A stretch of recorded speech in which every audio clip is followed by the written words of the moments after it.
What good folks, it's Dark319 and welcome back to another What If, and I believe this is What If Naruto was a descendant of the Demon King. So like, comment, subscribe and share, but besides all that, enjoy the video. Chapter 2 Slug Hunting. It was about a week after the invasion before the Fire Daimyo came to the Leaf, his army of samurai right behind him, and meeting with Jiraiya along with the three governing bodies of Konoha. The man had heard many rumors during the week about the Leaf, but they seemed so absurd, and was finding them difficult to be true. The descendant of a demon king? Contracts with the Shinigami? Something about the Kyuubi being connected to the two? Where did it end? Welcome Daimyo-sama. I trust the trip here was pleasant? Said Jiraiya seriously, though decided a little small talk with the feudal lord couldn't hurt. It was pleasant enough given the news that's reached my ears. You, the councils, and the clan heads have a lot of explaining to do, Jiraiya-san. I also want to speak to the son of the Yondaime, who, if the rumors about him are true, is the descendant of a demon king from the demonic realm, and was the vessel of Kyuubi, said the Fire Daimyo, as he saw Jiraiya flinch, and knew that the rumor about that was indeed true. Of course, sir. I'll have an Anbu request his presence before the meeting starts, said Jiraiya, seeing the Fire Daimyo raise an eyebrow at him. One of the same Anbu, who I believe have failed deliberately in protecting him when he was younger, and helped in his mistreatment. I think not. One of my aides will seek him out, said the Fire Daimyo, as he motioned for one of his heads to find Naruto, and a look telling the man to be respectful. But your aide respectfully doesn't know where to find him, said Jiraiya, as he saw the Fire Daimyo smirk, and look at the Sannin like he had an ace of his sleeve. My aide is also an expert tracker, who was trained by his father, and former hunter nin born from this very village. The man can find anyone I wish.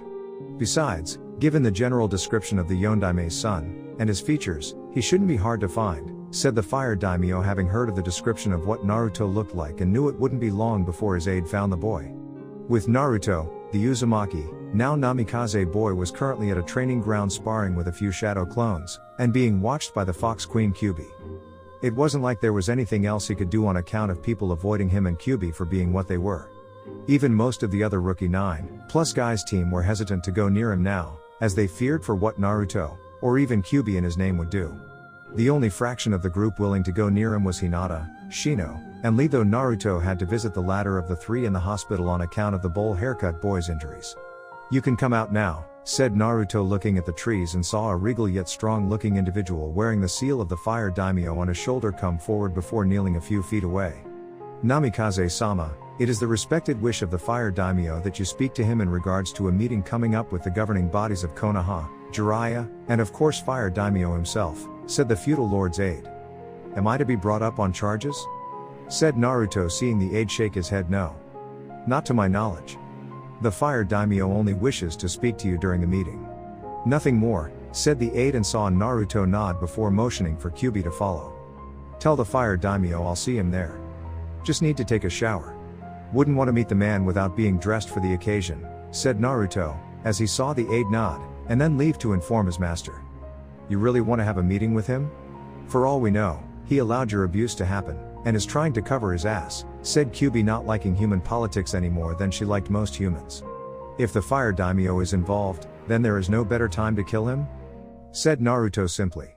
Hokage Tower meeting room, Daimyo-sama, I must respectfully protest this demonic abomination attending this meeting, and even more so with the Kyuubi bitch, said a civilian councilman, as he glared at Naruto, and Kyuubi, hoping the Fire Daimyo would kick the two out. I asked for the young Namikaze clan heir to join us. If he chooses to bring Kyuubi with him, then that it is his choice, and I will not oppose her joining us, said the Fire Daimyo, with the councilman grinding his teeth in anger. He killed the Sandaime Hokage. My old teammate needs to be avenged, and this monster has to be killed for his actions, said Koharu, as she saw Naruto scoff at her statement, and Kyuubi smirking. Considering how the Sandaime along with most of the village broke their side of the contract regarding Q-chan's imprisonment in my body, I think the one needing to do the avenging would be me, and I'm not afraid to let a certain Fox Queen have a little fun too, said Naruto, as he loved seeing the people before him tensing, and paling in fear of fighting Kyuubi again along with himself. We are above the Shinigami. We are above the laws of such a god, said Homura, as he stood up from his chair defiantly, and many on the civilian council were slamming their fists down approvingly. Such arrogance. Perhaps you along with the rest of the civilian council would like to fight me one-on-one? Said Naruto, seeing the proud members of the councils become silent, and made the boy smirk. That shut them up, thought Kyuubi, as she saw her master let out another chuckle, and leaned back in his chair like it was his throne. I thought so. You speak of power, but you have none, and you think this village cannot be destroyed because it has won so many battles in the past. Unfortunately, your victories have only made you arrogant, weak, and making you the target of other shinobi villages that want to see you humbled if not destroyed, said Naruto, hearing the protests from the group, and they were silenced by the fire daimyo raising his hand to silence them. What do you suggest, young Namikaze? Said the fire daimyo, as he saw the councils protest this, and were again silenced, only this time by a glare from Kyubi. Me? I'm not ready to lead the village. Not yet anyway.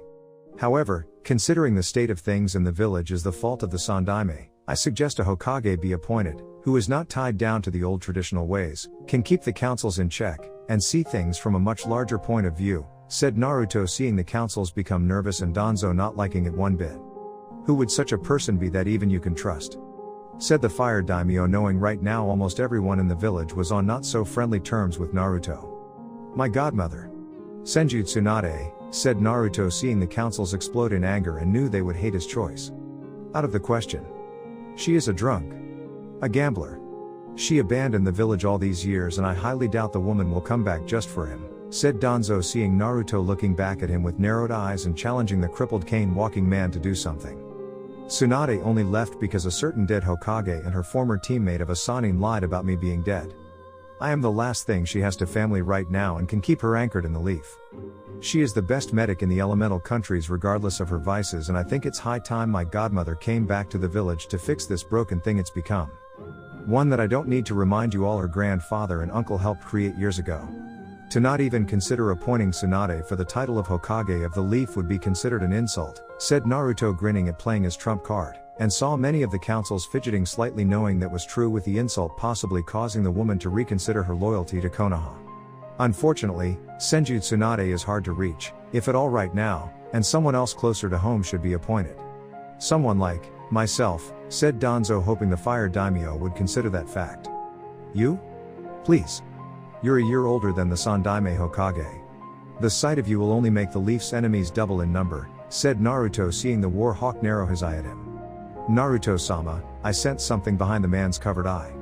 I think he might have a Sharingan underneath it, said Kyubi in a whispered voice, making Naruto narrow his eyes at Danzo. I'm afraid I have to agree with Namikaze-san on this, Danzo. Tsunade is much younger and her medical skills would help the Leaf immensely in refining the hospital along with the staff, said the fire daimyo, as he saw the man looking unhappy, and it made Naruto smile further. Even if you could appoint Tsunade as the Hokage, you would have to find her first, and that in itself is troublesome, said Nara Shikaku, getting elbowed by Inoki to shut up. If I could bring her back, would you appoint my godmother the title of Hokage? Said Naruto, as he saw everyone looking at him now, and getting everyone's attention. I suppose. She would have to agree to it, of course, said the fire daimyo, as he knew the woman wasn't very fond of the title, which made him surprise originally that Naruto would request Tsunade for the position, and even offering to bring her back. You leave that to me, said Naruto, grinning a devilish grin. Very well. As of now, since this mission is of high importance, I am giving you the rank of Chonin, and appointing you to find the last Sannin to bring back to the Leaf. Until Tsunade returns to Konoha, if at all to be appointed the title of Hokage, I will temporarily stay here to handle this village's affairs myself, and assign you Jiraiya to assist Naruto in finding Tsunade, said the fire daimyo, seeing Jiraiya going pale with fear, knowing that finding Tsunade was like a rabbit trying to find a hungry wolf. I'll need the help of some good trackers. I have two in mind that I can trust, said Naruto, seeing the fire daimyo think about it for a second before nodding. Very well. You have several days to prepare for this mission. Just let me have the names of the people you want, and I'll make it official, said the fire daimyo, with his words effectively ending this meeting. I'll let them know and find out if they're interested, said Naruto, leaving with Kyubi to find his potential teammates. With teammates sometime later, that's enough training for one day, said Kurenai, as she had her team working up a sweat in today's training, and decided to give them a decent break. Come on, Kurenai-sensei. I have to get stronger, said Kiba, as he was still kicking himself for losing in the preliminaries against Naruto, and that he got to avenge Hinata's honor. You will, Kiba, but there is no real rush, as the next Chunin exams are pretty far away at this point, and rushing things won't help, said Kurenai, as she counted her blessings over the fact Naruto hadn't transformed into his new demonic form when fighting Kiba, and put the Inuzuka in the hospital. Well said Naruto, appearing behind the Jounin, and saw the two people he needed for his upcoming mission. Naruto? What are you doing here? Said Kiba, as he saw Hinata blushing at the sight of the Namikaze's muscles, and growled at the fact his female teammate never looked at him the same way. Even Kurenai had a blush on her face. How unfair was that? Simple. I need Hinata-chan and Shino-san to join me on a mission approved by the Fire Daimyo himself. We're going to track down Senju Tsunade to become the next Hokage with the help of Jiraiya of the Sannin, said Naruto with Jiraiya's name spoken with clear disgust. A mission with Naruto-kun. Almost all alone with that manly muscled body of his to ogle at. Joy! Thought Hinata, as she was so happy, and would have fainted if not for the fact her eyes didn't want to stop seeing the muscled masterpiece that was Naruto's upper body. Senju Tsunade is one of the 3 Sannin. Her medical skills and knowledge are known throughout the elemental countries, said Shino, seeing Naruto nod in agreement. She's also my godmother. That aside, the line of potential candidates for being Hokage is short, and there is no telling who the Fire Daimyo may choose for the position. That old Team Danzo wants it badly from what I could see, said Naruto, as he saw Kurenai raise an eyebrow at that, but she didn't disagree, knowing the old war hawk had quite the rivalry with the Sandaime Hokage for the position. When do we leave for the mission? Said Shino, while Kiba was now complaining about not being on this mission. In the next few days, so get packed for the long trip. Tsunade has been dodging creditors since before we were born and won't be tracked easily. Be sure to bring your A game, said Naruto, seeing Shino nod and leave to prepare, while Hinata was now pressing her fingers together nervously since she wanted to ask the demonic boy something. Unbelievable. He turns into an actual demon and she still likes him. Not that she's the only one. A few years from now Ananko will have practically tried to glue herself to his body, thought Kurenai, as she saw Hinata walk towards Naruto, and hesitate to ask him a question.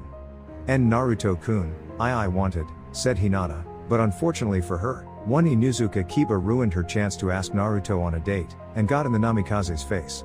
You think you're hot stuff, don't you? Well, you're not. Without QB or the demonic blood running in your veins, you would be the same loser I fought in the Chunin exam preliminaries, and be the runt of the rookies, said Kiba, with Hinata gasping at his words before something inside snapped and she moved so fast it even impressed Naruto. Before Kiba could even register the blow to his face, the Inuzuka was sent flying across the training ground, through several trees, and imprinting himself onto a boulder. With a raised eyebrow, Naruto looked from where Hinata had gentle slugged Kiba to the girl in question, and saw the Hyuga heiress revert back to her usual shy self, complete with a red-faced blush. That hit was like one of Tsunade's punches. Thought Kurenai before looking at her student with a sense of pride in developing a backbone despite it being used to hit her teammate into next week. Impressive right hand you have there, Hinata-chan. Most impressive, said Naruto, as he took that hand of hers, and gently touched the back of it with his thumb while the poor girl was having a full-blown close proximity to Naruto meltdown. Naruto-kun's touching my hand. He's touching my hand. Look at those muscles on his body. No, bad Hinata. Don't look or you'll faint. But those tattoos just makes him sexier, and that smile is just, thought Hinata before her entire mind shut down and she fainted right into the very place her fantasies would be in the next fraction of a second. Crashing into Naruto's upper body.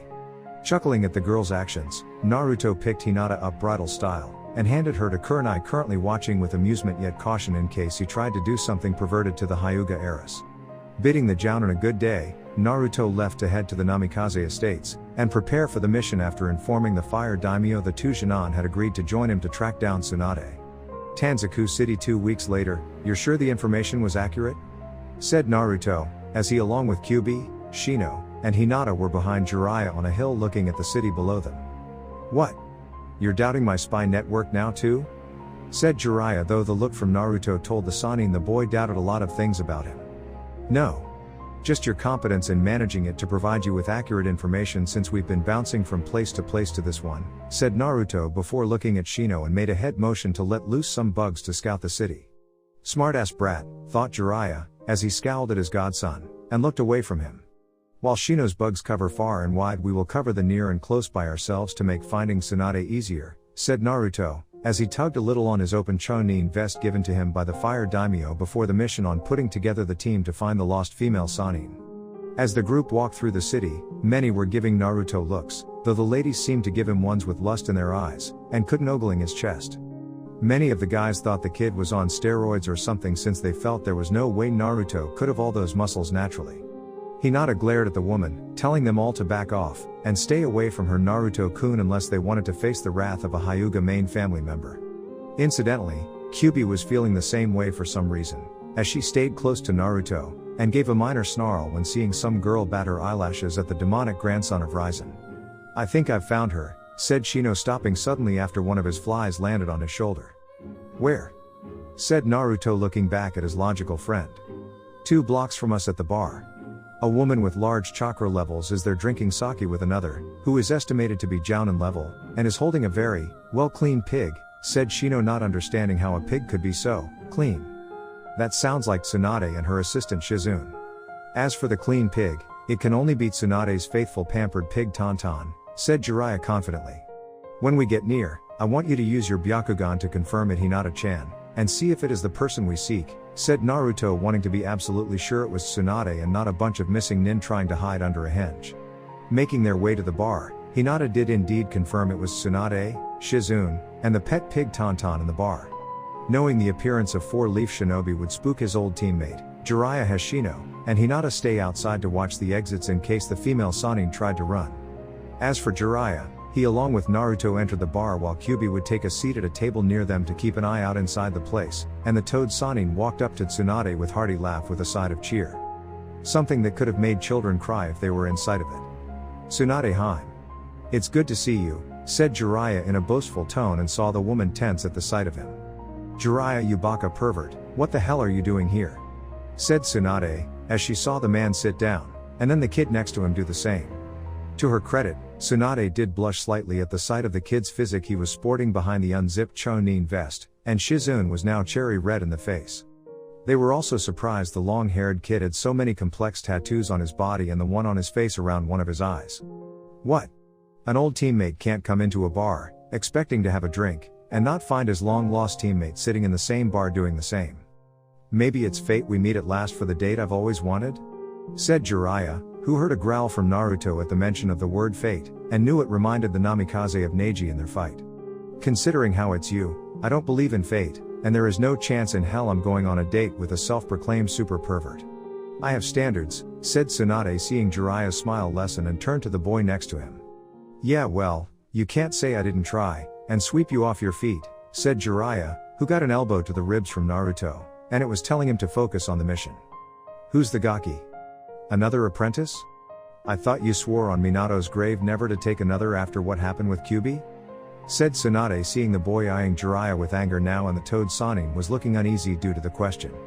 "Yeah, well, something has come up back home that made me change my mind, and it involves you too," said Jiraiya, as he got another elbow to the ribs, and a growl from Naruto to drop the cryptic talk. "Something?" said Tsunade skeptically, as she heard the elbow hit ribs, and the ribs of her former teammate cracking in several places. "More like someone." "Me," said Naruto, seeing Tsunade now focus her full attention on him. "And you are?" said Tsunade, waiting for a name to identify him for her mind. "Naruto. Namikaze Naruto. I'm your godson. I'm also the killer of the Sandaime Hokage and Orochimaru," said Naruto, seeing Tsunade drop the sake cup in her hands, and heard the gasp from Shizune. "What did you just say?" said Tsunade, not fully understanding what the boy just said. "Again, I said I'm your godson, and I killed 2 people you personally know. The 3rd Hokage, who was once your Jounin sensei, and Orochimaru of the Sannin, your former teammate," said Naruto casually, seeing Tsunade look at Jiraiya for confirmation, and the Toad Sannin grimly nodded at this news. "Why? Why did you kill them?" said Tsunade, as she gave Naruto a cold glaring look, and was surprised it didn't faze the boy in the slightest. "What do you know of the contract the Yondaime made with the Shinigami to seal up Kyubi into my body?" said Naruto, before explaining everything to Tsunade about what the 3rd did, the lies, the beatings, and the neglect that came with his life. That Jiraiya had helped the Sandaime lie to her about him being dead after the sealing, so Tsunade wouldn't return to the leaf to raise her godson, and that the Shinigami wished the old man dead.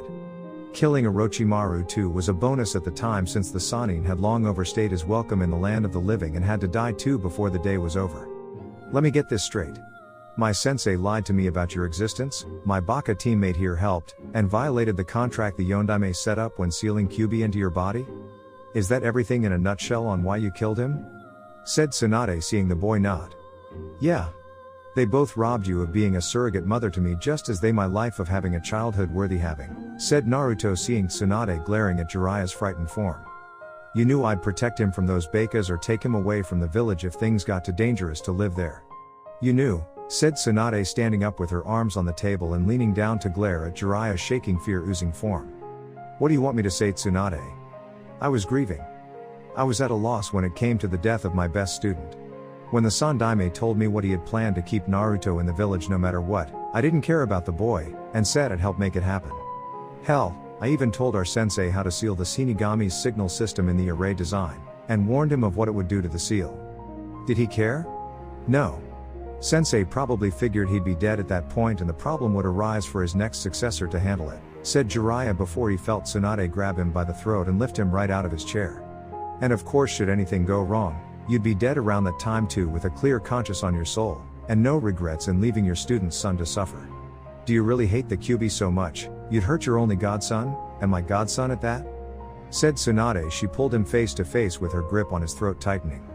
I've done enough noble things in this world that one little evil act isn't going to deny my right into the heavens when I die, Tsunade, said Jiraiya, as he wasn't afraid to die, and knew Tsunade knew it too.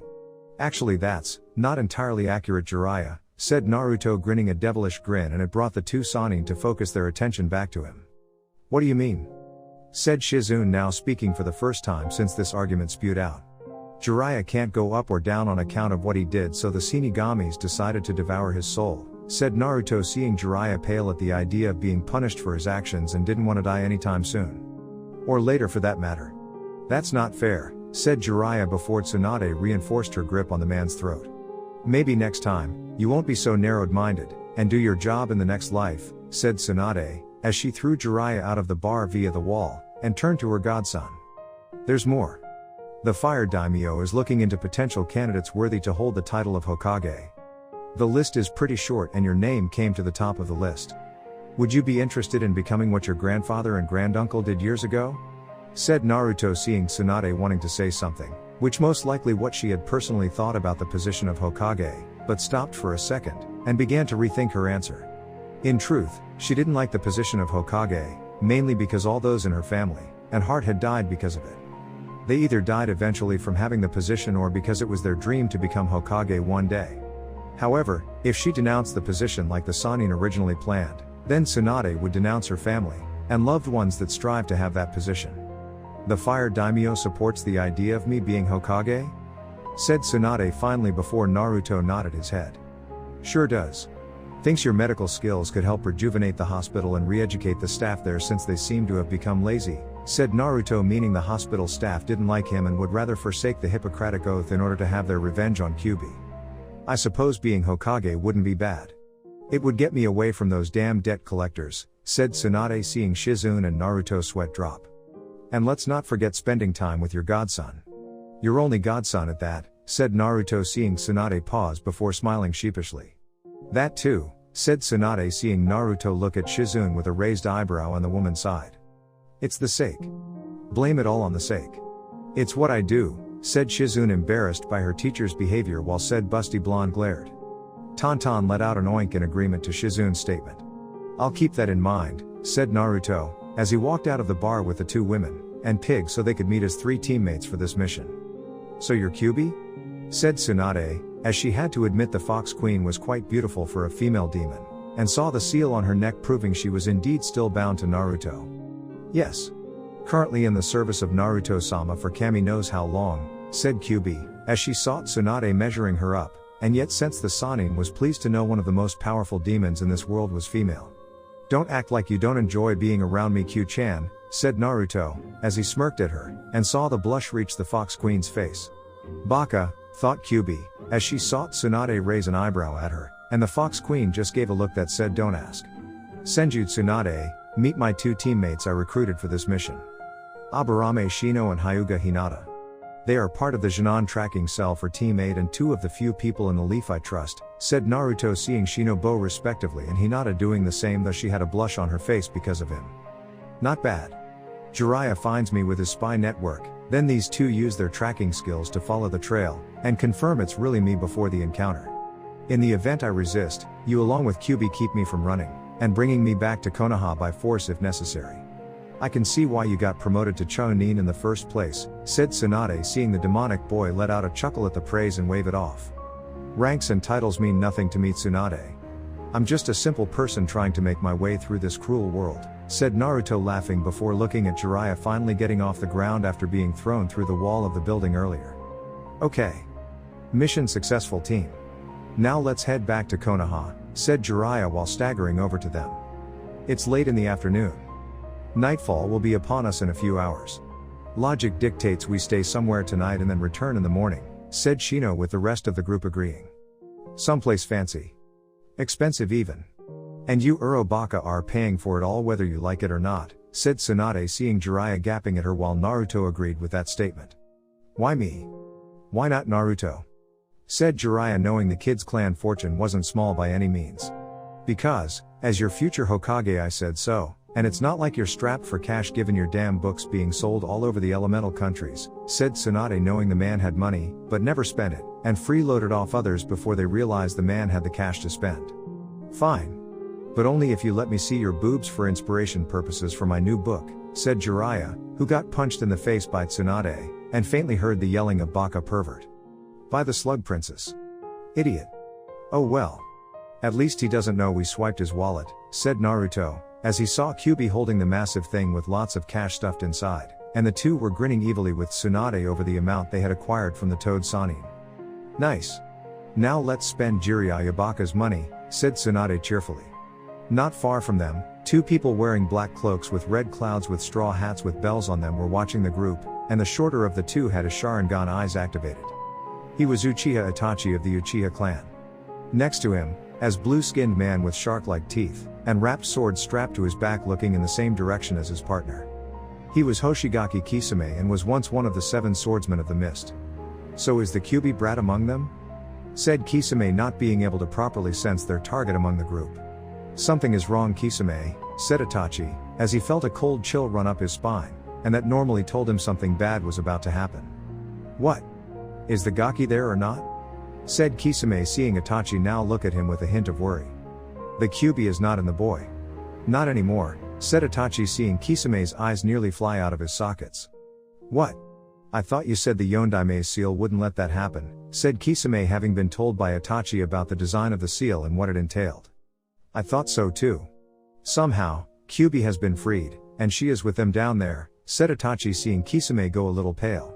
So even if we took down the Kyubi, which is a big if unto itself, we have to deal with a Sanin, 1 Chonin, and 2 Jinan. Not to mention that other one will come back soon too, said Kisame, seeing Itachi shake his head no. The one wearing the Chonin vest isn't human, Kisame. He's something else. A demon stronger than Kyubi, said Itachi, seeing Kisame looking ready to have a panic attack. You're shitting me? Seriously? Stronger than the Kyubi? How is that possible? I thought Kyubi was the strongest demon of the 9-tailed beasts? Said Kisame, not wanting to believe that they would have to fight 2 demons instead of 1 now. I am not, said Itachi, seeing Kisame gritting his teeth. So what do you want to do? We have to do something or Pain-sama will kill us, said Kisame, knowing they were sent to retrieve the Kyubi vessel, but things had changed, and it wasn't like they could just defeat the group with a snap of their fingers.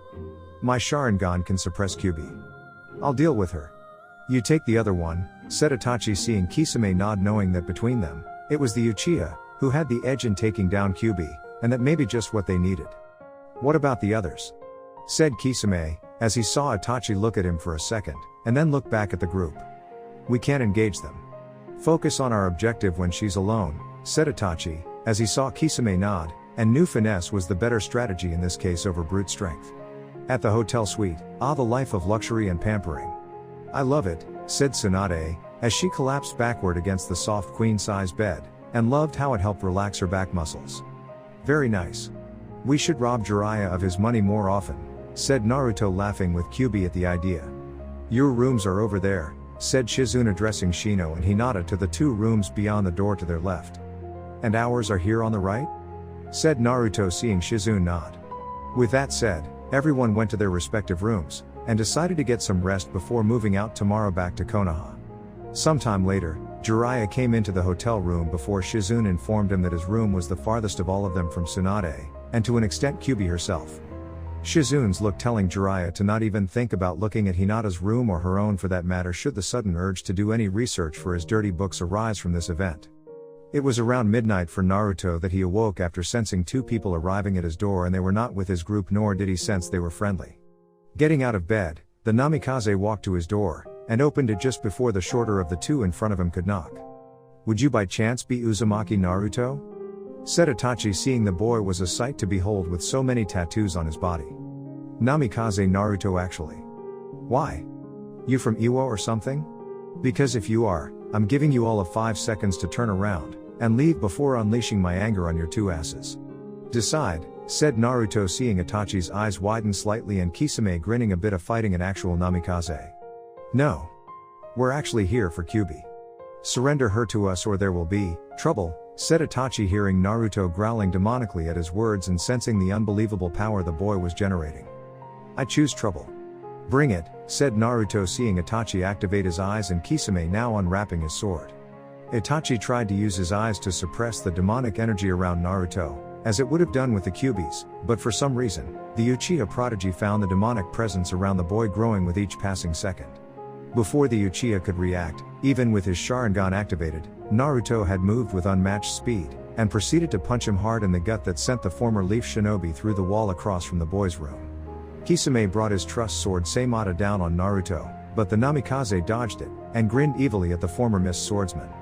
Kisame tried again, using different fluid sword swings only a master swordsman could perform, and yet the boy had dodged each of them without breaking a sweat. It was pissing the shark man off something fierce, as he kept swinging, and missing, with Naruto now laughing like this was a joke. Like Hoshigaki Kisame was a joke. "Hold still, you maggot," said Kisame, as he destroyed the walls, ceiling, and floor with his intended target being unhittable. "Make me," said Naruto, as he was having a much better time fighting Kisame than he had fighting Orochimaru and the Sandaime. This guy knew how to fight. Still, all things had to come to an end.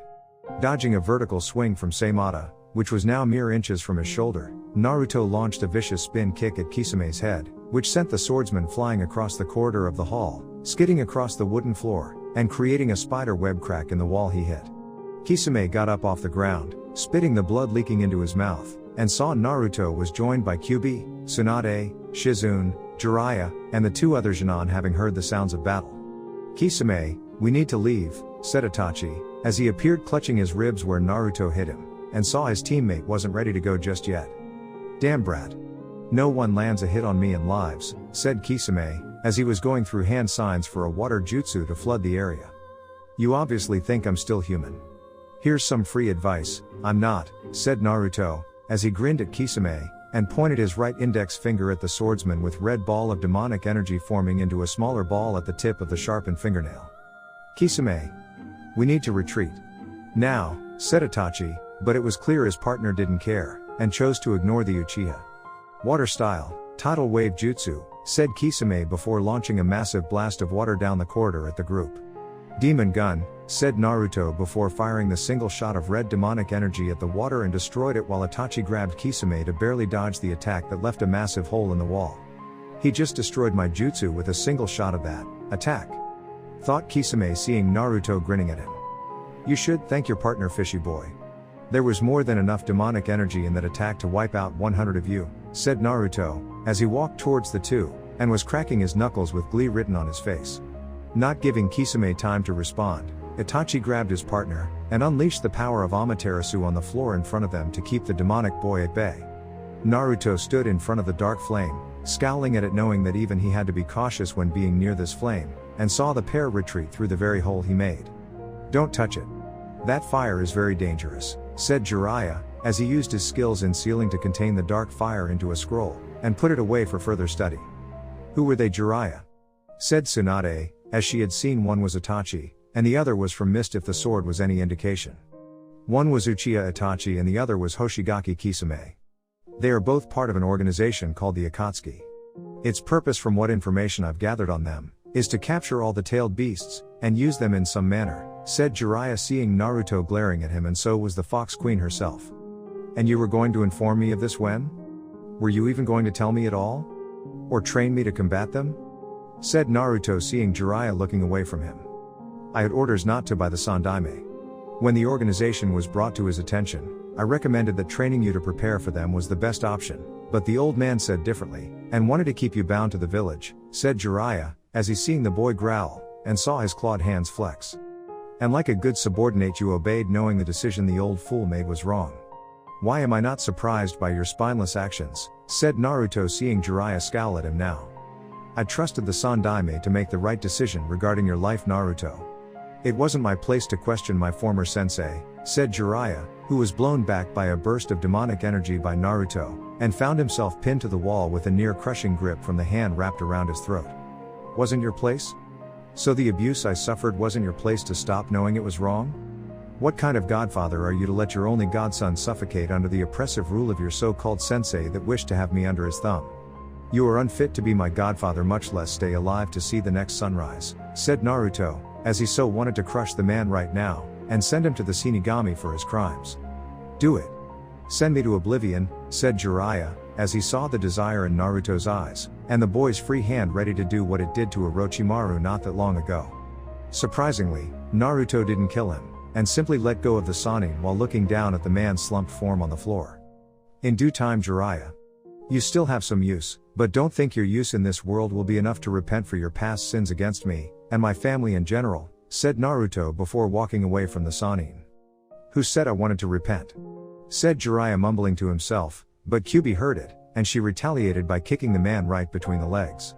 Say something like that again, pervert, and I will kill you myself for your crimes against his family, said Kyuubi, as she walked away, and let the man whimper for the rest of the night alone, knowing he would be pissing quite a bit of blood for over a week.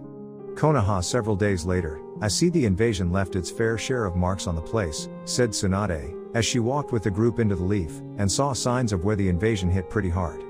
You would think the invasion would humble them in realizing Konoha isn't invincible like they've led themselves to believe, but all it does is inflate their ego, do the enemy losing in the end, and it has only increased their arrogance, said Naruto, as he saw the people glaring at him, and whispering names in his direction. I still say you should kill them all, Naruto-sama. They deserve nothing more than death and suffering at the hands of the Shinigami, said Kyuubi, as she wanted to see this place burn so badly, and could almost smell the fires of hell rising from the ground to make it happen. They'll die soon enough, Kyu-chan. Just hold out until then, said Naruto, as he would make changes to this place when he became its Hokage eventually, and his first order of business then would be to wipe out the old generation so the new one could grow more freely. Yes, Naruto-sama, said Kyuubi, as she blushed slightly at his use of her name, which was toned with affection, and was different from when Raizen had used it. Not if I can help it, thought Jiraiya, as he was walking with a limp, and was a bit angry Tsunade refused to heal his injury so he wouldn't piss blood. When the group got the Hokage tower, Tsunade greeted the fire daimyo, telling the man she would become the new Hokage of Konoha, and that she would do everything within her power to make things right. The fire daimyo accepted her words, and the two prepared for the inauguration ceremony to take place in the next couple of days. The two councils were far from thrilled from this, as they would rather support Danzo in being the new Hokage than her, and his root program over the medic one Tsunade wanted to create years ago back during the Second Shinobi War when the Sandaime Hokage was still young. We do not approve of your appointment to be Hokage lightly, Tsunade. Even if it is backed by the fire daimyo, said Koharu, as she looked at Tsunade sitting in the Sandaime's chair, wearing the Hokage hat, and the robes to match. You don't like it, then retire from your position, and let someone else take over with more vigor in their bodies, said Tsunade with a look that told the older woman to challenge her further if she dared. What my former teammate and fellow councilman is stating, Hokage-sama, is that we are merely against the idea of you favoring that demonic thing responsible for killing your predecessor, said Homura, as he saw Tsunade smirk at that, and nod her head slightly. I suppose I should feel something close to anger for that simple fact, if not for another one where my predecessor and former sensei lied to me about my godson being dead. That you all had a hand in his abuse with having the village populace move against him with trying to keep Naruto under your thumb to be your weapon once mentally beaten into submission, said Tsunade, glaring at Homura now sweating heavily under it. Hokage-sama, be reasonable. That boy is a demon no matter what. Demons are meant to be controlled by humans, and humans will use them for power. Surely going against the very traditions of the world, which have been in place for years, is not what you had in mind, and letting that monster walk around with a leash on his neck, said a civilian councilman, and found himself being looked at with killer intent behind Tsunade's eyes aimed in his direction.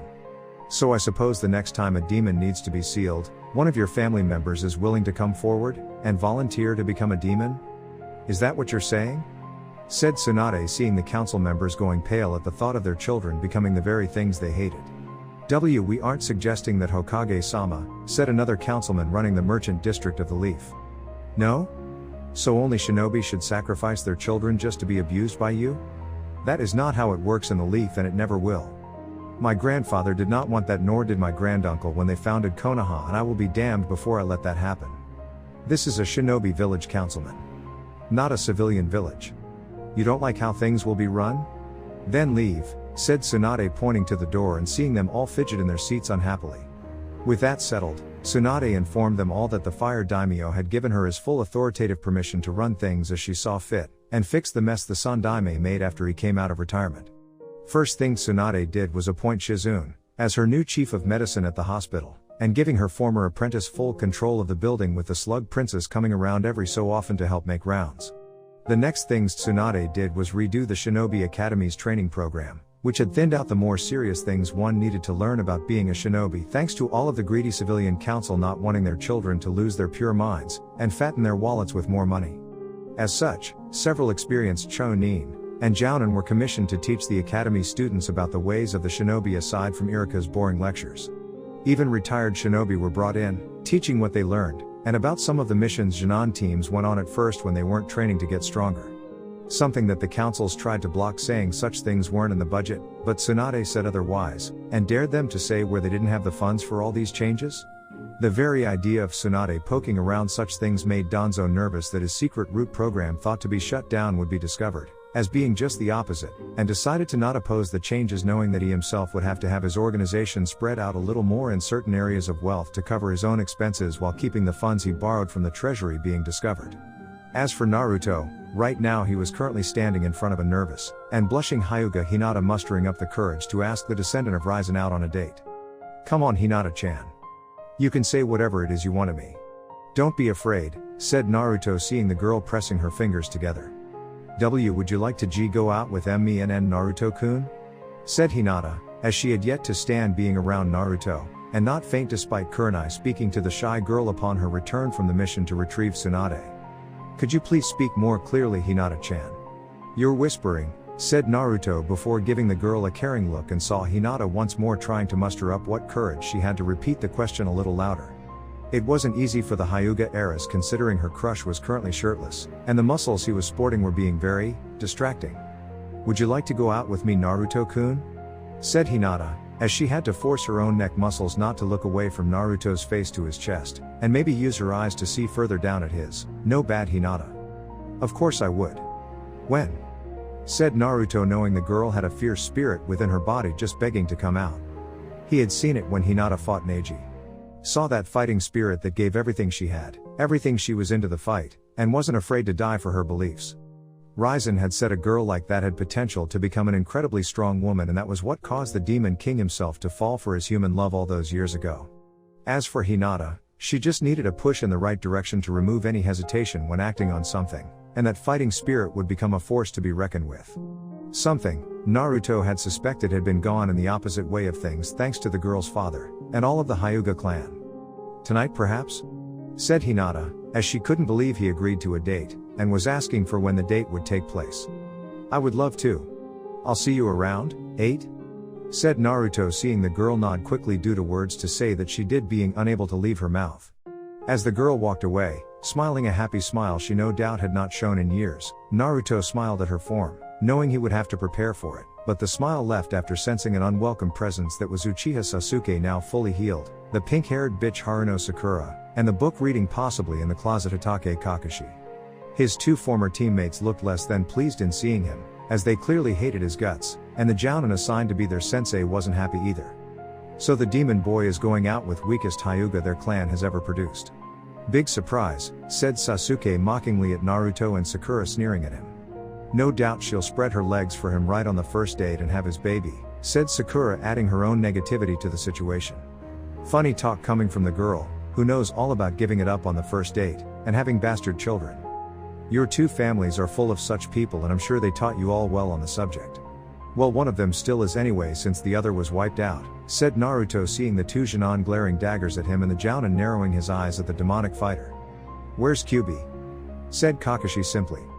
That's none of your business, Kakashi. Whatever problem you have with her is no longer your concern. She falls under the jurisdiction of the Shinigami, and he in turn has left the Fox Queen in my capable hands to watch over. Any repenting will be done through my watchful eyes, Kakashi. Don't make the same mistake the Sandaime did and try to usurp the Death God. On second thought, please do try again, as I'm sure my father would love to speak to you about your actions regarding my life, and how showing favoritism to a single student is the wrong path, said Naruto, seeing Kakashi becoming angry at his statement. That bitch killed Sensei, said Kakashi with the desire to unleash his Sharingan on the boy. And that justifies what you did? Stunting the training of your sensei's only son because of the fox he sealed inside my body? I still remember the attempt you made on my life when I was 5 years old. Ironically, it was Itachi himself who saved me from your little attempt, and had you removed from my protection detail. It's also ironic that Itachi was one of the few who actually did their job in protecting me, and I really should thank him for that before apologizing for nearly crushing one side of his ribs when we fought after convincing Tsunade to come back to the leaf, said Naruto, seeing Kakashi's eyes widen and Sasuke's narrow in rage. You fought Itachi? Where is he? Said Sasuke, demanding to know. Why should I tell you? The man isn't going to stay in one place for long. He's a missing nin for Kami's sake. Besides, even if you did somehow encounter Itachi, his partner in crime Hoshigaki Kisame, and former Seven Swordsman of the Mist would just stand in your way. Zabuza nearly destroyed you with his killer intent alone, but Kisame is at a whole different level, and will wipe your ass out, said Naruto, seeing Sasuke glaring hatefully at him. I don't care who is standing in my way. I'll kill them because I'm an Uchiha. An elite, said Sasuke with his eyes now activated. If you're an elite like you claim, then what is Itachi when compared to you, and the rest of your dead clan? Doesn't matter. You're wasting my time. Go back to brooding over your petty revenge, Sasuke, and take your I play with Uchiha Sasuke dolls all day fangirl Haruno Sakura with you, said Naruto, as he walked away from the group, but the sound of chirping birds stopped him, and turned to see Sasuke charging him at full speed with neither shinobi behind the dark-haired boy stopping him. You will bow to my whims.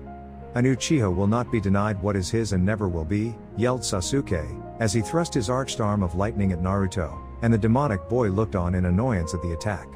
Just before the attack could strike Naruto, the Namikaze grabbed the arm at the elbow, and broke it at an odd angle with a punch to the Uchiha's gut following up. Sasuke had collapsed to his knees, vomiting up his food for the last few days, and was sure a chunk of flesh had somehow come up in the process. Don't test me, Sasuke. Try that again and I'll do worse, said Naruto, walking away from downed Uchiha only to see Kakashi in front of him with a kunai in his hand. Uzumaki Naruto, I'm placing you under arrest for assaulting Uchiha Sasuke, and will be brought before the councils to decide your fate, said Kakashi, getting ready to fight his former student. First off, it's Namikaze Naruto, you in the closet baka. Second, the Hokage decides such things, Kakashi. Not the councils. Of course you are their little Uchiha ass-kissing bitch, so why bother telling you this? As for the Uchiha, you should really be more careful when teaching an arrogant emo like Sasuke the Chidori, and the consequences of using it on someone like me, said Naruto, seeing Kakashi raise his Sharingan eye for all to see. You will be punished for hurting Sasuke, said Kakashi, getting ready to fight Naruto. No he won't, said Kyuubi, appearing in blaze of crimson chakra and glaring at the Jounin in front of her with that damn eye. You, said Kakashi venomously. I suggest you leave now, Hatake-san. The Hokage is well aware of what has transpired here. Don't dig yourself further into an already deep hole the Uchiha made, said Kyuubi, as she had sensed what had transpired, and informed the Hokage to keep an eye on it with that orb the Sandaime always used to see things. This isn't over, said Kakashi, as he took his downed student, and his frozen pink-haired one away from the two demons. Does the Hokage really know? Said Naruto, looking at Kyuubi with a raised eyebrow. No, but they don't know that. If anything, I can use it for ammo later in a meeting with them, and make Hatake spill it for me, said Kyuubi, smirking in a fox-like way that made Naruto laugh. Good idea. Come on, Q-chan. I need to get ready for my date later tonight. I need a woman's perspective on what I should wear on my date with Hinata-chan, said Naruto, as he saw a glimpse of Kyuubi's displeasure at him going on a date with a mere human, and knew the Fox Queen was feeling the stinging feeling of jealousy even if she didn't know that it was jealousy she felt. Though like Naruto, Kyuubi would eventually realize it would all come together soon enough, and the Fox Queen would have to make a choice in pursuing such feelings. Chapter 3 Relationships. Naruto approached the Hyuga compound, wearing black pants, boots, and a nice t-shirt that did little to hide his physique from others. In his hands was a bouquet of flowers, as he had stopped by the Yamanaka flower shop, and bought them, and bid Inoiki a good day while the man's wife had backed away in fear of him. The smile on his face turned to a frown, as he saw the small army of Hyuga guards at the front gate ready for a fight, and Naruto instantly knew what this was about. A certain someone or possible some people were trying to prevent Hinata from going on a date with him. Not surprising really given the snooty clan Hinata was from and how they did not wish to taint their supposedly noble blood with the Hyuga heiress being with the demon boy of the leaf. Even if he was a namikaze. "I'm here to see Hyuga Hinata," said Naruto, trying to be respectful to the guards though they looked anything but respectful to him, and ready to strike the moment they saw an opening. "We cannot let you pass on the orders of Hyuga Hyashi and the Hyuga elders. Hinata-sama is banned from leaving the clan compound until further notice," said the leader of this small army of Hyuga members. "You mean she's stuck in the house until they stamp that cage bird seal on her forehead like they did Neji? Right?" said Naruto, seeing some of the branch members stiffen and saw some were sympathetic to Hinata since the girl never used the seal. "That's not your business, demon," said the lead Hyuga. "I am making it my business, you sack of shit. However, I'm not without compassion, as I'm going to give you a choice, and I suggest you choose wisely. Either you go back to your masters to tell them to let Hinata-chan come out on for our date, or I'll make you do it after I giving you each a beat within an inch of your life. Decide," said Naruto, as he saw them get into gentle fist stance, and the namikaze could only shake his head at their stupidity. "We cannot let you pass," said the Hyuga again. "Why is it you people always have to do things the hard way with me? Even when I am being civilized, you still think it's some farce, and let your fears override common sense," said Naruto before throwing the bouquet into the air and charged the small Hyuga force. They didn't stand a chance. When it was over, the leader of the group was the last to fall after having Naruto's hand on his throat, slowly squeezing it to make breathing difficult, and finally slammed the man face down on the ground. Walking to the door, Naruto caught the flowers he had thrown into the air, and kicked the door down before walking through its halls to where Hinata's chakra signature was located. At the cage bird seal sealing room. With Hinata, Hyuga Hinata, it is the decision of the Hyuga elders, and clan head Hyuga Hinata that you be branded with the cage bird seal immediately so your younger sister can take her rightful place as Hyuga clan heiress. After the sealing, you will be moved to the branch house, where you will be forced to produce multiple children with different male branch family members, and continue to do so until barren inside. "Anything to say before we proceed?" said the Hyuga elder leading this proceeding. "That this practice is wrong and that my father should be ashamed of himself. How can you do this your own child and not think of mother?" said Hinata, seeing Hyashi scoff like her words would reach him. "Your mother's marriage had nothing to do with love, my failure of a child. She thought it did and I let her believe it until Hanabi was born," said Hyashi coldly, seeing Hinata now scowling at him after the realization of those words reached her mind. "Monster! You killed her after Hanabi was born and convince everyone it was of natural causes," said Hinata, seeing Hyashi smirk along with the Hyuga elders. "It has always been the tradition of the clan head to have at least 2 children and then have them compete for the right to be in the main house. Why should your birth and then Hanabi's years later be any different? Though you wouldn't understand tradition, just like she didn't want to believe our marriage was not out of love," said Hyashi, seeing Hinata becoming angrier by the second. "May you burn in hell with the rest of these inbred monsters," said Hinata, seeing the group before her scowling at the insult. "You'll regret saying those words to us after the sealing, my dear. Of that, we will make sure of, and may even help in your breeding," said another Hyuga elder, smirking at the girl before him. Anything else that would be said was silenced by the sound of fighting outside of the room, and the body of a Hyuga was sent through the wall for them to see before the form of Namikaze Naruto stepped through it. "I'm here for my date with Hyuga Hinata." "Step away from her now," said Naruto, seeing the Hyuga elder in charge of the ceiling glaring at him with his Byakugan. "Not a chance. This weakling of a Hyuga is going to be part of the branch family and breeding stock for our clan," said the Hyuga elder before moving the ink brush in his hands towards Hinata's forehead, but stopped halfway when he found his arm was no longer attached to his body, and was now in the hand of the demonic boy most of the leaf still hated. "It wasn't a request," said Naruto, crushing the arm in his hand. "Demon abomination," said Hyuga Hyashi, standing up preparing to strike Naruto down. "Says the man that killed his own wife. I may have demonic blood in my veins, but no demon would dare kill his mate, and the bond the two share. Such a pathetic thing you are, Hyuga Hyashi. It's a good thing Hinata-chan is more like her mother than you," said Naruto, seeing Hyashi practically snarling at him. "Don't compare me to your defiled blood monster," said Hyashi, as he moved to for an instant kill against Naruto, and missed with his intended strike before being socked in the face towards the wall before aiming his demon gun at the Hyuga elders about to strike from their own positions. I'll do what I must to get my point across, you weak fool. Hinata-chan will not be made a branch family member, and she will certainly not be your breeding machine for your little inbred clan. Come on Hinata-chan, let's get the hell out of here, said Naruto, helping the girl up to her feet, and gave the Hyuga a once over to make sure there were no marks or any other seals they may have put on her. Thank you Naruto-kun. When I came home, they surrounded and locked me away in my room until now. I tried to fight them, but they were too many, and I'm just so weak. I'm not worthy of being a girl of interest for you, said Hinata, as she was about to run away fleeing to her room, but Naruto's grip on her hand never left, and found herself soon in his arms while crying. You're not weak Hinata-chan. You didn't stay silent when given the option. You still spoke out against the ceiling, your father, and insulted them all despite knowing what was about to happen. There is strength in you Hinata-chan. Strength they fear and have tried to keep suppressed for so long, said Naruto before looking at the Hyuga elders glaring at him for the inference in their clan affairs. You won't get away with this, said Hyuga Hayashi, seeing Naruto looking at him now. I disagree. Try to stop me from taking her away from this hellhole and I will do what Itachi did to the Uchiha clan, leaving only a handful of people to rebuild this fallen clan, said Naruto, seeing Hayashi tense, and saw the Hyuga elders did too. This isn't over, said Hayashi, knowing that the laws of Konoha would bring his daughter back and not even the demon boy could fight them. You're right. It's not over. It will be though after I proceed to rip out your spine in public should you try anything, said Naruto, taking Hinata out of the ceiling room and quickly out of the Hyuga clan compound. What do we do now? Said Hinata, looking up at her crush. I thought it was obvious. We go on our date, said Naruto before handing the girl the flowers he tucked away. But my father. And the Hyuga elders, they will, said Hinata, knowing they would send out the entire clan to hunt him down. Do nothing. They talk a big game, but Tsunade won't stand for their actions, and neither will I for that matter.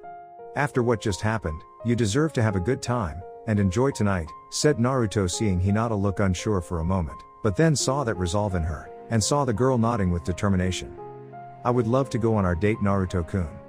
Though I need some clothing considered proper for a date since my robes are not meant for it, said Hinata, looking down at the state of dress she was in and blushed, knowing what lay beyond the robes was only one article of clothing.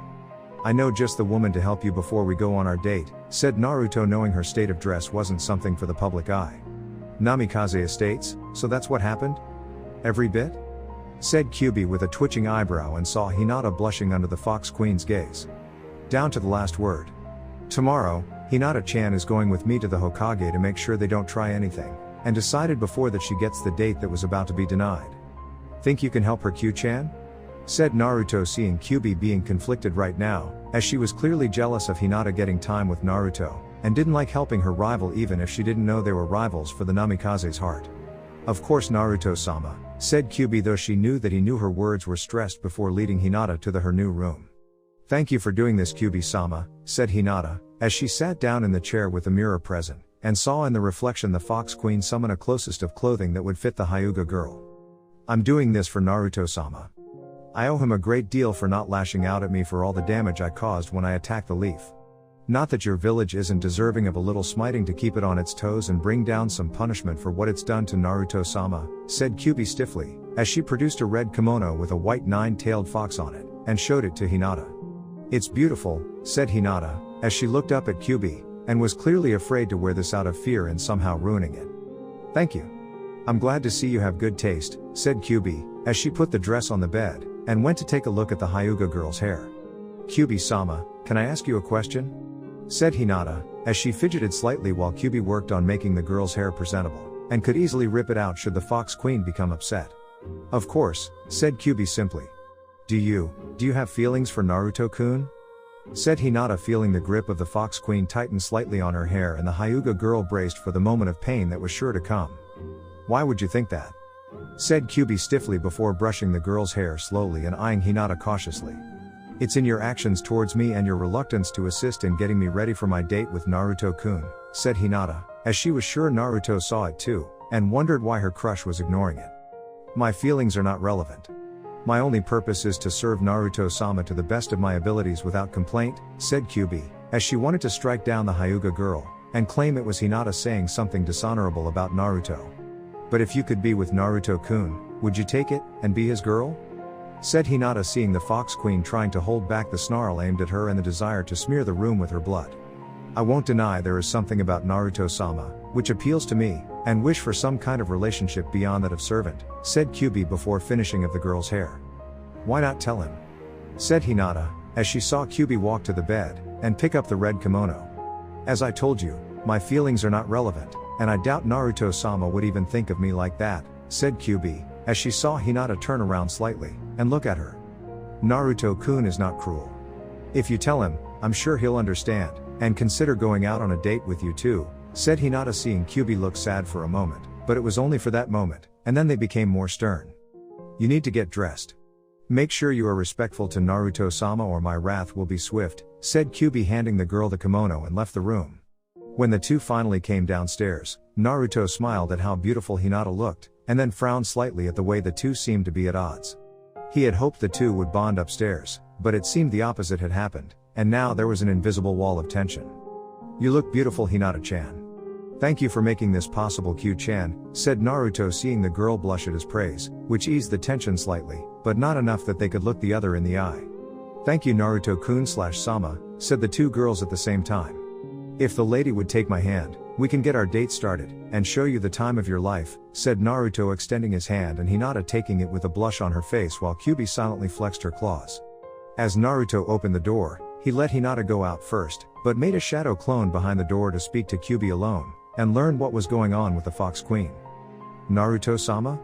Said Kyubi, as she had been surprised by him using a shadow clone, and only spoke after the door was shut. Something you want to tell me, Q-chan? Something you may have said to Hinata-chan upstairs that you couldn't say near me? Don't try to lie, as I could easily sense the tension between you two, and I don't like it, said the shadow clone, seeing the Fox Queen look away slightly. We just talked upstairs briefly about things. Girl things. Such things don't concern you, Naruto-sama, said Kyubi, seeing the shadow clone growling at her apparent lie. What did I tell you about lying to me, Q-chan? Tell me the truth. Now, said the shadow clone, glaring at Kyubi, and saw her flinch under his piercing eyes. The Hyuga girl asked about my feelings towards you. I told her they weren't relevant to my service to you, but she continued to persist, and I may have slightly threatened her to be respectful to you on the date, said Kyubi, seeing Naruto's eyes narrow. You were jealous of her and tried to frighten Hinata-chan into ending the date, said the shadow clone in a matter-of-fact voice, which showed displeasure in what the Fox Queen did, and saw Kyubi look away more in shame for a moment. I was just protecting you, said Kyubi, seeing the shadow clone's face become angry. No, you were trying to keep me all to yourself, and scare Hinata-chan in your own way, said the shadow clone, seeing Kyubi flinch at his words. That girl is a lowly human. She will always beneath you, said Kyubi, before feeling an intense shocking sensation go through her body from the seal from the collar around her neck, and made the Fox Queen fall to the ground. Enough. Say one more hate-filled word about Hinata-chan and back into my body you will go, and into the cage you hate. Understand? Said the shadow clone, seeing Kyubi whimper in pain before the shocking subsided. Yes, Naruto-sama, said Kyubi, as she didn't want to lose her limited freedom, and go back into that cage. Q-chan, I know you care about me on some level beyond what it is we are at now, but I can't feel the same way in return if your intention is to monopolize your time with me, and considering I am the last of my clan, such a thing will not happen. So you have to choose right here, right now, on whether you want to explore a deeper relationship with me, and do while accepting that sharing me in a relationship with another being a distinct possibility, said the shadow clone softly, seeing Kyubi nod in understanding. I understand, Naruto-sama. I would like time to think about this, said Kyubi, seeing the shadow clone of Naruto nod and felt his hand on her right cheek before he rubbed it affectionately. Take all the time you need, Q-chan, said the shadow clone before he went poof to leave the Fox Queen alone in the house. With Naruto and Hinata, Naruto smiled at Hinata, who was blushing most of the time around him, as she had never been this close to her crush in such a way before, and to feel his arm wrapped around her body felt good. They talked openly to each other during their walk to the restaurant about their likes, dislikes, hobbies, and anything else they could think of. When they got to the restaurant, however, the waiter refused to seat him, claiming the new no demons policy, and had a right to refuse customers even if they were with a Hyuga. After flipping the man off before telling him the afterlife would be cruel when dead, Naruto decided dinner could wait back at the Namikaze estates, and just enjoy their time out together. All the while getting surprised looks from people when walking by. Naruto-kun, they're staring at us, said Hinata, as she was still shy at being seen around him, and he just chuckled at her trying to somehow hide under his much larger form. Let them. You're happy being next to me, right? Show it, said Naruto, seeing Hinata look up and nod before straightening slightly while trying to not look shy at being close to him. At the nearby dango shop, Mitarashi Anko, Yuhi Kurenai, Sarutobi Asuma, Mito Gai, and Inuzuka Hana were sitting down talking when they saw the couple. Isn't that cute, Kurenai-chan? Your student's growing up and got herself a hot date, said Anko, as she saw Kurenai see Hinata with Naruto, and the watchful eyes of the Genjutsu mistress making sure the Namikaze's hands stayed in the safe zones of Hinata's body. So that's the kid, who beat Kiba in the Chonin preliminaries, huh? I always heard he was a runt, said Hana, seeing the young Chonin was clearly not a runt judging by the muscle she saw on his body. Physically, Naruto-san was at first back when fighting your brother, but that wasn't his fault given my eternal rival didn't teach the Gaki anything. And then when fighting Neji awoke his ancestors' demon blood, said Guy, as he held no ill will towards Naruto for the battle in the Chonin exam finals, and was glad Neji was able to get a much needed wake-up call in the form of fighting. Sometimes it was the only way to reach people. Just proves how much the people of the Leaf were right to call him a demon. Look at him. All those demonic tattoos, the wild hair, sharp teeth, slit eyes, and clawed hands are all signs of him being a demon, said Asuma, drinking sake and glaring at his father's murderer. Hey! I have tattoos, wild hair, teeth, slit eyes, and clawed hands along with every other member of the Inuzuka clan. Are you calling me a demon too? Said Hana, growling at Asuma, not really caring. Not at all, Hana-chan, unless you intend to spread your legs for him like a bitch in heat, said Asuma, seeing Hana about 5 seconds away from slugging him and the others ready to do the same. What did you say? I dare you to repeat that again, said Hana, flexing her hands at the Sarutobi. You sure can pick your boyfriends, Kurenai-chan, said Anko, as she saw Asuma just shrug, and giving Hana if the shoe fits look on his face. He's not my boyfriend, said Kurenai before mentally saying not anymore that is, and saw Naruto walking over with Hinata. Seeing the girl was curious about why there was a noticeably growing amount of bloodlust spiking here. Hello Kurenai-sensei, said Hinata happily, as she saw Kurenai smiling despite Asuma being an asshole, and the fight that was about to break out. Hello Hinata-chan. How are you doing? Said Kurenai, hoping the two would help defuse this situation by distracting them. Good, despite what my clan has tried to do, said Hinata, seeing Kurenai frown and get the attention of the others. What did they try to do? Said Kurenai worriedly before Naruto explained his invasion into the Hyuga clan compound and stopping them from putting the caged bird seal on Hinata's forehead with the intention of using her as breeding stock. Bastards, said Hana, growling heavily now. You know your interference won't change anything, right? Said Asuma before taking another drink. Asuma, said Guy, not liking the man's unhip attitude. Besides, if all women had seals on them with that purpose in mind, men wouldn't have any relationship problems, said Asuma, seeing the others glare at him, including Hinata herself, and 2 loud animalistic growls from 2 angry people plus the hissing of snakes from Anko's trench coat. I see you inherited your father's stupidity, said Naruto, seeing Asuma becoming angry now at him for those words. Shut up, demon brat. It's because of monsters like you that good people die needlessly. I'm surprised that fox bitch you have in your home hasn't been taught a lesson due to her actions leading to your parents' deaths, said Asuma before a clawed hand from Naruto quickly grabbed his face and pulled him right out of his chair to bring him within inches of the Namikaze's own. Q-chan is not entirely to blame for that event, Asuma team. Your bastard father on the other hand helped make my life miserable from day fucking one. Trying to mold me into his perfect and loyal soldier by making the people hate me for what I was while showing false love to completely keep me on a leash to heal when things got too crazy to take. He violated the contract Konoha was under with the Shinigami and betrayed my family for his own sense of power. The man deserved to die for his sins, much like you will in the next 10 seconds if you don't get the fuck out of my sight, and the sight of these people, because if you don't leave, you'll be joining your father in the belly of the Shinigami after I tear your ass to pieces, said Naruto before throwing the man into the alley across the street and knocked over a few trash cans in the process. Damn. I think he shit and pissed himself, said Anko, seeing the frightened Sarutobi take off like a whipped dog. Probably inherited that from his father too, said Hana, smirking at the sight. Asshole, said Hinata in a whispered voice, getting shocked looks from the group of Leaf Shinobi that heard her. Hinata, said Kurenai in a scolding tone. Don't be so prude, Kurenai-chan. She's just saying what we're all thinking about Asuma and you know it. Besides, he is an asshole for talking that way, and I think those rumors of him cheating on you are true, said Anko, as she had overheard some girls talking about how they bed the son of the great Sandaime, and how they were much better in bed than Kurenai if he's going to them over her.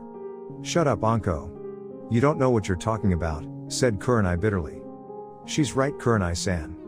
I saw him leave the home of a questionable woman in more red light district of Konoha once, and he had red lipstick on his face, said Guy, as he did not want to say anything on account it wasn't his business, and it would be rude of him to say things without an ounce of proof.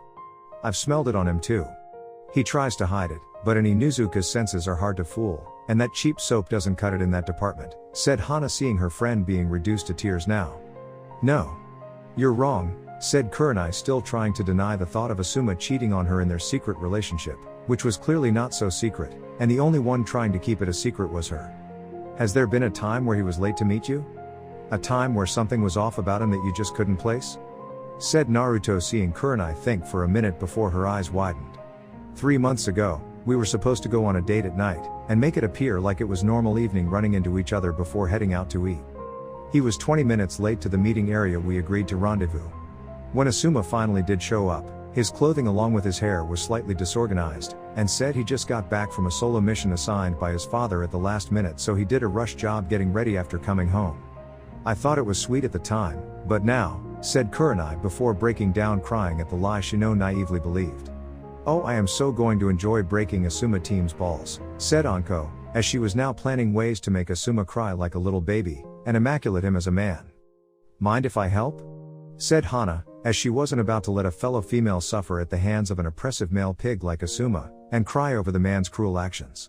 Hell yeah, said Anko, high-fiving Hana while Naruto looked at Kurenai with sad eyes. Sorry we ruined your date, Kurenai-san. It wasn't my intention to cause you trouble, said Naruto, bowing slightly, and started to leave with Hinata. See you tomorrow for training, Kurenai-sensei, said Hinata, as she waved to her sensei, and started to talk to Naruto in a whispery voice about somehow helping the poor woman get through this. Don't feel bad, Kurenai-chan. Asuma is the jerk, said Anko, seeing the woman trying to keep all that pain locked up. She's right. You could do far better than him, said Hana, seeing Kurenai look skeptical. Oh really? Who? Said Kurenai, challenging the two women beside her into giving at least one name. Well, there is that Iruka guy, the academy teacher. He's pretty good with kids, said Hana, seeing Kurenai grimace. Iruka? Please. The guy would make things awkward. At best, he'll be the little brother Kurenai never had, and that will make things weird. What about Guy? Said Anko, seeing Kurenai go bugged eyes, which was fortunately not being seen by the green spandex wearing Jounin behind her, and he also missed Hana's face going the same color as his attire. Pass. No offense, Guy, but I don't think you're my type, said Kurenai, having some kind of awareness to know the man was still here. No need to apologize, Kurenai-san. I must admit, you are not my type either, but rather the responsible sister I've always wanted, and someone I have quickly come to respect in being a competent Jounin despite being green, said Guy, seeing the woman smile slightly at the compliment. Well, at least I was let down politely, said Kurenai, as she was hugged by Anko, and was telling her not to worry. What about Naruto? Said Hana, seeing Kurenai and even Anko look at her in surprise. Huh? Said both women, since neither expected that. Well yeah. I know the Gaki's a tad bit younger than you, but age shouldn't matter when both parties are legally adults, and you have to admit the kid's going to be a knockout in the physical department soon. Soon? The kid's a knockout already.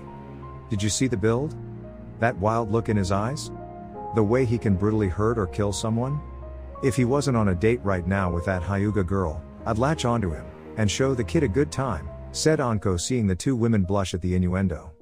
Well, he does have an alpha-like spirit to match that wonderful body, said Hana, as she too was considering that fact, and Kurenai looked ready to bolt from the place.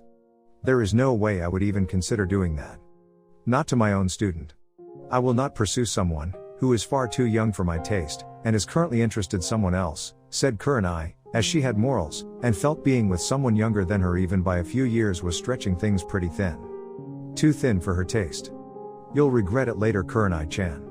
Oh well, at least there's one less woman to compete with for that hunky body, said Anko, grinning a predator's grin, and Hana doing the same. Like you're any match for me when it comes to competition, Anko, said Hana, as she knew quite a few things her mother helped teach regarding Inuzuka females, and how to lure the opposite sex towards them for a possible mate.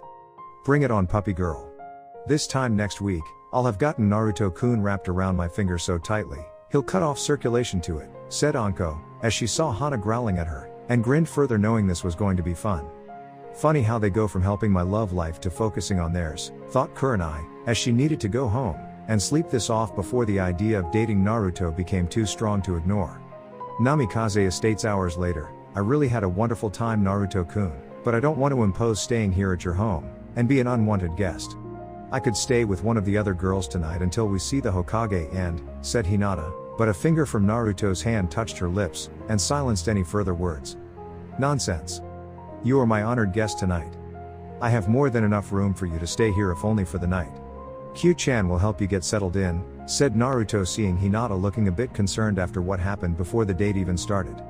I don't want to impose myself in asking for her help, said Hinata, as she saw Naruto smile gently at her, and brought that same finger that was on her lip moments ago to her chin. If you are referring to the talk you two had earlier, I assure you it has been resolved for the most part, and not worry your pretty head over it Hinata-chan. I won't let your father or any of the Hyuga elders try to do anything to impede the strength I see wishing to come out, said Naruto seeing the girl blush at him and saw some of her shyness coming back. Did the date go well? Said Kyubi coming down the steps giving a respectful bow to both of them. For the most part though the restaurant was less receptive than I would have hoped. No matter. I'll prepare us a meal while you go with Q-chan to change into something more casual, said Naruto before giving Kyubi a remember what we talked about earlier look. After the girls made it upstairs, Kyubi walked Hinata to the room they had previously been in, and the two stared at the other for a moment. I take it that your date went well judging from the smile I saw when you came in, said Kyubi neutrally before she summoned the demonic closet filled with an infinite number of clothes to choose from. Very well, thank you Kyubi-sama. We did have a problem earlier in terms of dinner and then later with my sensei seeing her boyfriend Sarutobi Asuma being rude. I think their relationship is over now. I hate to see my sensei so sad, said Hinata, as she hoped the Jounin found that special someone, and not that sexist jerk Asuma. It was that bad? Said Kyubi having seen the woman from Naruto's memories and had some form of respect for the female leaf shinobi. Hinata told Kyubi about what happened with Asuma, what the man said about women having those seals on them so men could easily benefit in relationships, and basically inherited his father's arrogance. Not to mention the distinct possibility of the man being unfaithful during the time they were dating in secret from what was implied by what the others around Kurenai had stated about the Sarutobi.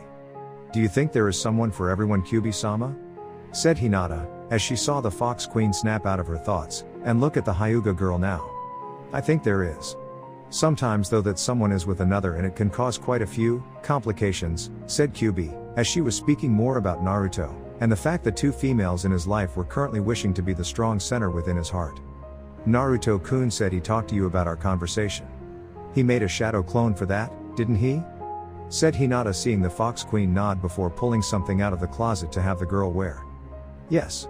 Make no mistake, I still think you're wrong for Naruto-sama, but it is not my place to express my distaste, and he's made it abundantly clear to me that trying to destroy your relationship with him is unwise.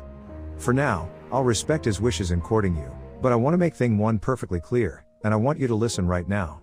If you break his heart, his trust, or are using Naruto-sama for some personal gain other than being loved, I will show you why the elemental countries fears me. Not even the Shinigami himself will have the strength to stop my wrath being known for your actions, said Kyubi, as she was not about to have Naruto's heart destroyed by this girl, and be unable to love another. I could never hurt him. He inspires me to do great things. To push myself harder than I ever could alone, said Hinata seeing the Fox Queen smile and hand her the clothes. Good, because you're going to have to push yourself to your limits, and beyond to stay with him little girl. If Naruto-sama is anything like Raizen, he likes strong women, and while you have strength in your own way, it will only please him for so long, and you're going to have to get stronger, said Kyubi seeing Hinata narrow her eyes at the Fox Queen knowing the challenge for Naruto had been thrown down and neither was going to submit to the other so early on in the competition. I'll do what I must to prove myself to Naruto-kun. The same will have to be said for you too Kyubi-sama, said Hinata with the Fox Queen nodding knowing that both had in terms of strength that the other was lacking. Kyubi had strength in terms of power, but not inner strength. Hinata had inner strength, but not strength in terms of power. The only thing the two shared equally was the desire to be with Naruto. Needless to say, the war was on for Naruto's heart. Hokage Tower the next day, the new female Hokage was not having a good morning, which she originally suspected was going to be the case for many years to come until Naruto took her position, and did his own thing with the village.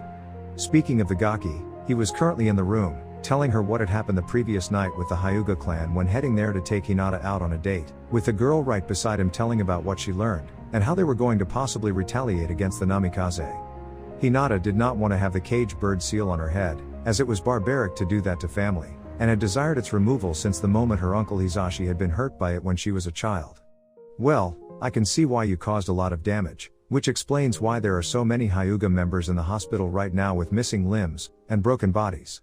The issue with the cage bird seal has always been an issue after the Hyuga clan came to the village shortly after its founding, but they were able to dodge the issue, and have built up enough of a political power base to let it drop when that power is needed, said Tsunade, as she had been swamped early that morning in helping Shizune heal so many Hyuga at once, and all them had to be sedated after they kept saying the demon did this. The demon did this. Constantly to her. It was annoying to say the least. No doubt Hyashi will try to make a case out of this with you at the next council meeting, demanding his daughter be returned to him, and that I be punished for interfering. Is there anything you can do to keep Hyashi off her back? Said Naruto, seeing Tsunade thinking for a moment and then saw her snap her fingers. I got it. Hinata will become my apprentice, said Tsunade before going through some files. She had to look for some previously logged paperwork and more documents to put some new paperwork in motion. Me? Your apprentice? Said Hinata, as she didn't know if it was possible since Tsunade was a well-respected medical nin, and one of the Sannin turned Hokage. Sure. Besides, I was planning on doing it anyway. I read one of the reports your sensei gave me about the Chunin exam preliminaries and saw the medical cream you gave your boyfriend here after his fight with his Inuzuka opponent. From what I understand, you have quite the skill in the healing arts, and one hell of a right hook if what the Gaki here told me you did to your teammate before leaving on your mission to find me, said Tsunade, seeing the girl blushing at her praise while reading the report made by Kurenai. But will that keep my clan and father at bay from trying to take me back? Said Hinata, as she knew they held considerable sway in the political realm, and could try to wrestle this out of the Hokage's hands. Damn straight it will. One of the oldest laws of Konoha pertain to apprenticeships and how they have to only have the consent of the parents if the student is not legally an adult. The moment you graduated Hinata, you legally became an adult, and therefore you don't have to get consent from your father, much less your clan. If you accept my offer to be my apprentice, where you live from now on, who you're with, and what you do on your downtime is entirely at your discretion. All I require is your utmost commitment to being trained under me in everything I teach you, from medical training to my superhuman strength to pound possible perverts that get in your way. Speaking of pounding perverts, said Tsunade, as she picked up a book and threw it at the wall, and going through it to hit Jiraiya right off his perch to go sailing down into a crater below of his own making. Impressive, said Hinata, knowing such a skill could be useful when mixed with gentle fist. Yep. Your eyes also benefit the healing arts because they can see things most wouldn't at first glance. The world needs more medics, and I want an apprentice with the means to truly revolutionize the world with what I have to teach. Do you want in on the ground floor? Said Tsunade, seeing Hinata nodding excitedly, and Naruto just grinned in approval too, since it was clear he wanted the girl to be strong too. I would be honored, said Hinata, as she recalled from her memory from last night about Kyubi telling her that Naruto only fancied strong women, and what better way to get stronger than under one of the Sannin turned Hokage. None, that's what. Great. Just sign here, and then finally your initial here, said Tsunade, as she handed the paperwork to Hinata, who gave it a quick read over, and then signed it before Tsunade stamped it with her seal of approval. Congratulations, Hinata-chan. You are now an apprentice to the Hokage, said Naruto with a smile on his face. Thank you, Naruto-kun, said Hinata, trying to keep her blush under control under his praise. When you aren't training with your team, I want you at the hospital learning from me, and when it's not possible to learn from me, then you'll be learning from Shizune. Almost everything I know, she knows too, and can help teach you when my Hokage duties keep me from teaching, said Tsunade, as she saw Hinata nod, knowing the woman had a very demanding job, and had to manipulate the schedule to make this work. Speaking of training, you my dear have a team meeting to get to, and it would be rude to keep your Jounin sensei waiting, said Naruto, seeing the girl nod before bowing quickly to the Hokage and then rushing out the door. You've got some big balls for what you pulled yesterday, Naruto. Not to mention you're dating the girl in the middle of all of this, said Tsunade, seeing him grinning. I live dangerously. Comes with the occupation and my blood. After Raizen entered my head to train me, I was taught more than just physical combat, and the demonic powers I now possessed. Looking back on my memories of Hinata-chan, I realized that she wasn't the weird girl my mind portrayed her to be, but rather someone just shy, yet had a strong spirit within that was trying to grow stronger, and was being denied by her own family. Even when I came to the Hyuga compound yesterday, Hinata-chan stood defiantly against her father, and the Hyuga elders while giving them a piece of her mind. I find that be very sexy, said Naruto, grinning further at Tsunade, seeing the woman smirk. So strong women rock your world, huh? Well, just be careful when around Anko or the Inuzuka clan females, since they can be pretty strong in their own right, said Tsunade, seeing nodding at that, knowing all about Anko and the Inuzukas to a certain extent. And there was also Kyubi to consider too. I'll keep that in mind, said Naruto before getting out of his chair and leaving the room. You kind of have to, Naruto, since the CRA applies to your current status as the last remaining member of the Namikaze clan, said Tsunade, seeing Naruto stop at the door and look back with a smile on his face. I know. And only the strongest of women are going to be allowed into it if I find them worthy, said Naruto before walking out of the room. Damn. Now if only I were 30 years younger, thought Tsunade before going back to her paperwork while ignoring the chibi Tsunade in her head dressed strangely like Anko telling her to be naughty. A good shovel-induced hit to the head of Chibi Tsunade, some burying of the body later, and Tsunade had ended it, for now. Thanks for listening and goodbye.